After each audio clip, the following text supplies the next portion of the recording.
ಮಂಗಳೂರಿನ ಅಡ್ಯಾರ್ ಕಣ್ಣೂರಿನಲ್ಲಿ ಸಿಎಎ ವಿರೋಧಿಸಿ ಮಂಗಳೂರಿನಲ್ಲಿ ಮುಸ್ಲಿಂ ಸಂಘಟನೆಗಳ ಪ್ರತಿಭಟನೆಯ ಹಿನ್ನೆಲೆಯಲ್ಲಿ ಜಿಲ್ಲೆಯಾದ್ಯಂತ ಭಾರೀ ಬಿಗಿ ಪೊಲೀಸ್ ಭದ್ರತೆಯನ್ನ ಮಾಡಲಾಗಿದೆ. ಮಂಗಳೂರು ನಗರ ಪೊಲೀಸರಿಗೆ ದಕ್ಷಿಣ ಕನ್ನಡ ಜಿಲ್ಲಾ ಪೊಲೀಸರು ಸಾಥ್ ನೀಡಿದ್ದಾರೆ. ಹಾಗಿದ್ರೆ ನಾಳೆ ನಡೆಯುವ ಪ್ರತಿಭಟನಾ ಸಮಾವೇಶಕ್ಕೆ ಸಿದ್ಧತೆಗಳು ಹೇಗೆ ನಡೆಯುತ್ತಿದೆ, ಭದ್ರತಾ ವ್ಯವಸ್ಥೆ ಹೇಗಿದೆ, ಇಲ್ಲಿದೆ ಕಂಪ್ಲೀಟ್ ಡೀಟೇಲ್ಸ್.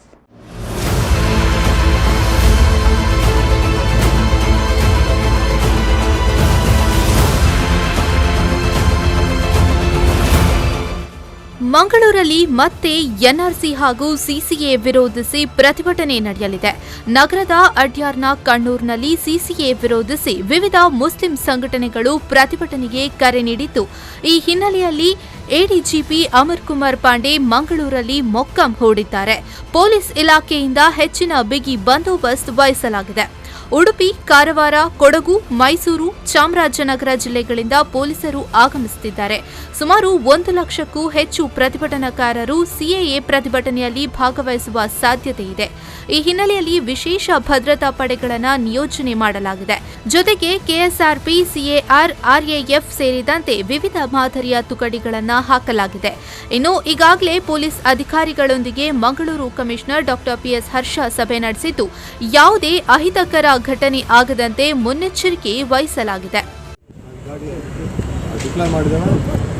ಇದರಲ್ಲಿ ಬೇರೆ ಬೇರೆ ಜಿಲ್ಲೆಯ ಸಿವಿಲ್ ಪೊಲೀಸ್, ಇದರಲ್ಲಿ ಎಲ್ಲ ರ್ಯಾಂಕ್ನ ಪೊಲೀಸರು ಬಂದಿದ್ದಾರೆ. ಸುಮಾರು 10 ರಿಂದ 12 ಅಡಿಷನಲ್ ಎಸ್ ಪಿ ರ್ಯಾಂಕ್ನ ಅಧಿಕಾರಿಗಳು, 40ರ ಸಮೀಪ DSPಗಳು, 80 ಇನ್ಸ್ಪೆಕ್ಟರ್ಗಳು, ಒಂದು 200 ಸಬ್ ಇನ್ಸ್ಪೆಕ್ಟರ್ಗಳು, 300 ಜನ ಅಸಿಸ್ಟೆಂಟ್ ಸಬ್ ಇನ್ಸ್ಪೆಕ್ಟರ್ಗಳು, ಹೀಗೆ ಸಮರ್ಪಕವಾದ ಸಂಖ್ಯೆಯಲ್ಲಿ, ಸಾಕಷ್ಟು ಸಂಖ್ಯೆಯಲ್ಲಿ ಸಾರ್ವಜನಿಕ ಹಿತಾಸಕ್ತಿಯಿಂದ ಸಾರ್ವಜನಿಕರ ಈ ನಾರ್ಮಲ್ ಸಂಚಾರಕ್ಕಾಗಲಿ ಅವರ ಭದ್ರತೆಗಾಗಿ ಅಗತ್ಯಗಳ ಸಂಪೂರ್ಣ ಸಂಖ್ಯೆಯನ್ನು ನಿರ್ವಹಿಸಿದೆ.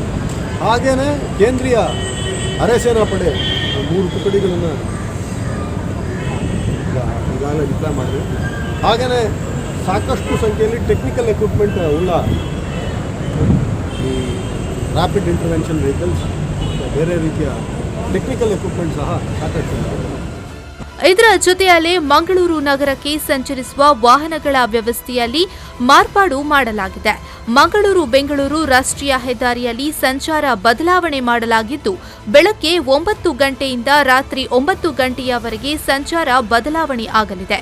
ಬೆಂಗಳೂರಿನಿಂದ ಮಂಗಳೂರಿಗೆ ಬರುವ ವಾಹನಗಳು ಮೇಲ್ಕಾರ್, ಕೊಣಾಜೆ, ತೊಕ್ಕೊಟ್ಟು ಮೂಲಕ ಬಂದು ಮಂಗಳೂರು ತಲುಪಲಿವೆ. ಹಾಗೆ ಮಂಗಳೂರಿನಿಂದ ಬೆಂಗಳೂರು ಕಡೆ ಸಾಗುವ ವಾಹನಗಳು ಪಂಪ್ವೆಲ್, ತೊಕ್ಕೊಟ್ಟು, ಕೊಣಾಜೆ, ಬಿಸಿ ರೋಡ್ ಮೂಲಕ ಬೆಂಗಳೂರಿಗೆ ಹೋಗಬೇಕಿದೆ. ಜೊತೆಗೆ ಉಡುಪಿಯಿಂದ ಬೆಂಗಳೂರು ಕಡೆಗೆ ಹೋಗೋ ವಾಹನಗಳು ಪಡುಬಿದ್ರೆ, ಕಾರ್ಕಳ, ಧರ್ಮಸ್ಥಳ, ಶಿರಾಡಿ ಮೂಲಕ ಬೆಂಗಳೂರಿಗೆ ತೆರಳಬೇಕಿದೆ. ಈ ನಡುವೆ ಮಂಗಳೂರಿಗೆ ಆಗಮಿಸುವ ವಾಹನಗಳು ಬಿಸಿ ರೋಡ್, ಕೈಕಂಬ, ಪೊಳಲಿ ಮೂಲಕವೂ ಸಂಪರ್ಕಿಸಲು ಅವಕಾಶವಿದೆ. ಬಳಿ ಡೈವರ್ಷನ್ ಆಗ್ತದೆ. ಈ ಬೆಂಗಳೂರಿಗೆ ಹೋಗಲು ಇಚ್ಛಿಸುವವರು ಪಂಪೆಲ್ಲಿಂದ ನೇರವಾಗಿ ಮುಲ್ಕಿ ದಾಟಿ ಪಡುಬಿದ್ರಿಯಿಂದ ಲಭ್ಯವಿರುವ ಹೆದ್ದಾರಿಯನ್ನು ಬಳಸಿ ಈ ಬೆಳ್ತಂಗಡಿ ಮೇಲೆ ಹೋಗುವ ಒಂದು ಆಪ್ಷನ್ ಅವರು ಪ್ರಯತ್ನ ಮಾಡಬಹುದು. ಅದೇ ರಸ್ತೆಯಲ್ಲಿ ಮತ್ತೆ ಮುಂದೆ ಬೆಳ್ತಂಗಡಿಯಿಂದ ಮುಂದೆ ಹೋದಲ್ಲಿ ಸೇಮ್ ಮತ್ತೆ ಶಿರಾಡಿ ಘಾಟ್ನಲ್ಲಿ ಸಹ ಅವರು ಸಂಚಾರ ಮಾಡಲಿಕ್ಕೆ ಪ್ಲಾನ್ ಮಾಡ್ತಾರೆ. ಬೆಂಗಳೂರಿನಿಂದ ಬರ್ತಾ ಇರೋ ವಾಹನ ವ್ಯವಸ್ಥೆನ ಮೆಲ್ಕಾರ್ ಬಳಿ ನಾವು ಅಲ್ಲಿಂದ ಕೆಲವು ಡೈವರ್ಷನ್ ನಾವು ಮಾಡ್ತೇವೆ. ಮೆಲ್ಕಾರ್ ಬಳಿ ಬಂದವರು ಕೊಣಾಜೆ ಮಾರ್ಗವಾಗಿ ಉಳ್ಳಾಲದಿಂದ ಅವರು ತಮ್ಮ ಸಂಚಾರವನ್ನು ಪ್ಲಾನ್ ಮಾಡ್ತಾರೆ. ಅದೇ ರೀತಿಯಲ್ಲಿ ಎಲ್ಲ ಇಲಾಖೆಯ ಒಂದು ಸಭೆ ಈ ದಿನ ಜಿಲ್ಲಾಧಿಕಾರಿಯವರ ಕಚೇರಿಯಲ್ಲಿ ನಡೆಸಲಾಗಿದೆ.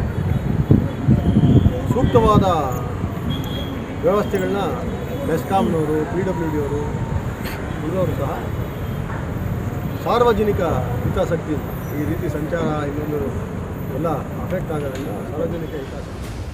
ಮಂಗಳೂರು ಹೊರವಲಯದ ಅಡ್ಯಾರ್ ಕಣ್ಣೂರಿನ ಶಹಾ ಗಾರ್ಡನ್ ಮೈದಾನದಲ್ಲಿ ಪ್ರತಿಭಟನೆ ನಡೆಯುವುದರಿಂದ ರಾಷ್ಟ್ರೀಯ ಹೆದ್ದಾರಿ ಜನಜಂಗುಳಿಯಿಂದ ಕೂಡಿರಲಿದೆ.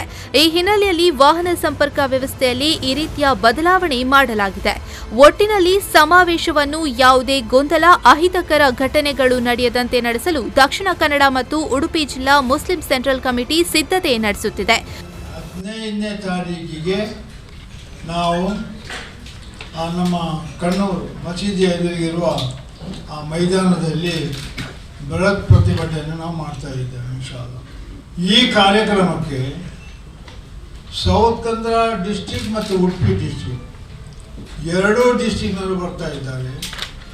ತದನಂತರ ನಮಗೆ ನಾನು ಮೊದಲೇ ಹೇಳ್ತೇನೆ, ಕೇರಳದವರು, ಕಾರವಾರದವರು, ಗಂಗೊಳ್ಳಿಯವರು ನಾವೆಲ್ಲ ಬರಬೇಕಂತ ಹೇಳೋದು ನಾನು ಹೇಳಿದ್ದೇನೆ.